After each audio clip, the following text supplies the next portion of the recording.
భగవద్గీత 46వ రోజు 47వ శ్లోకం. సంజయ ఉవాచ ఏవ ముక్తార్జునాః సంఖ్యే రథోపస్థ ఉపవిశత్ విసృజ్య సశరం చాపం శోక సంవిఘ్న మానసః. ఏవం ఉక్త్వా అర్జునః సంఖ్యే రథోపస్థే ఉపవిశాత్ విసృజ్య సశరం చాపం శోక సంవిఘ్న మానసః. అర్జునుడు ఏవం ఈ విధముగా ఉక్త్వా పలికి శోక సంవిఘ్న మానసః దుఃఖము చేత చలించిన మనస్సు కలవాడే సశరం శరయుక్తమై చాపం ధనస్సును విస్తృజ్య విడిచి సంఖ్యే రణరంగమునందు రథోపస్థే రథము మీద ఉపవిశాత్ కూర్చునెను. సంజయుడు పలికెను.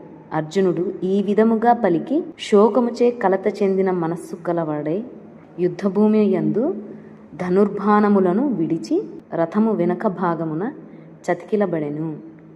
ఓం తత్సదితి శ్రీమద్భగవద్గీత సుపనిషత్ బ్రహ్మ విద్యాయాం యోగశాస్త్రే శ్రీకృష్ణార్జున సంవాదే అర్జున విషాద యోగ నామ ప్రథమోధ్యాయః. Sanjaya spoke.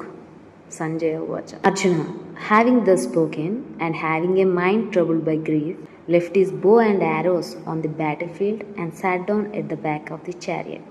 కురుక్షేత్రంలో ఏం జరుగుతుందనేది సంజయుడు ధృతరాష్ట్రుడికి చెబుతూ ఈ చాప్టర్ ఫస్ట్ శ్లోకం స్టార్ట్ అయింది. అక్కడి నుంచి మొదట సంజయుడు మధ్యలో అర్జునుడి గురించి అక్కడ ఏం జరుగుతుందని చెప్పడం అండ్ ఎక్కువగా అర్జున ఉవాచ అనే అర్జునుడే చెప్తున్న శ్లోకాలు చాలా ఉన్నాయి.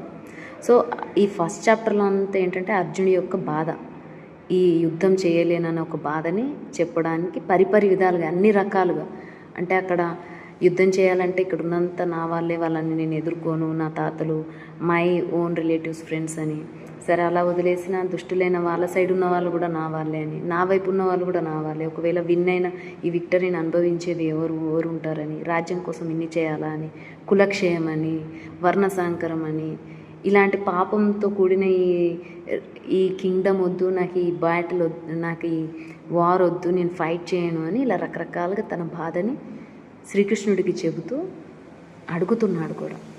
ఫస్ట్ చాప్టర్ ఎండ్ అయింది.